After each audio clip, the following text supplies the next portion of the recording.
अस्सलामुअलैकुम सामीन। 14 शव्वालुल मुकर्रम और 5 मई हैं। आज की ख़बरों की शुरुआत दारुल उलूम फलाह दरैन तरकेसर के उस्ताद कारी मोहम्मद सरफराज साहब की तिलावत कलाम पाक से की जा रही है।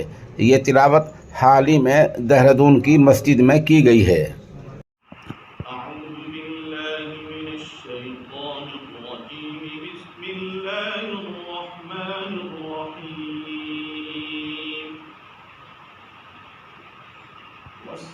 والسماء والطارق وما أدراك أدريك ما الطارق النجم الثاقب إن كل نفس لما عليها حافظ فلينظر الإنسان مما خلق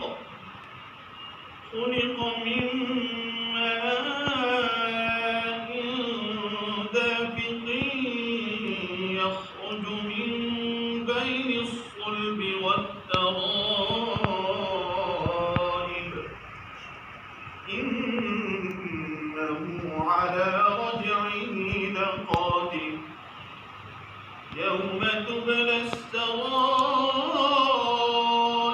فما له من قوة ولا ناصر والسماء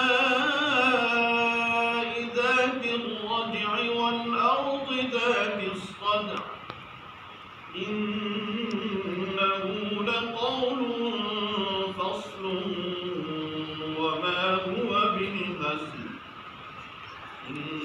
إنهم يكيدون كيدا وأكيد كيدا فمهل الكافرين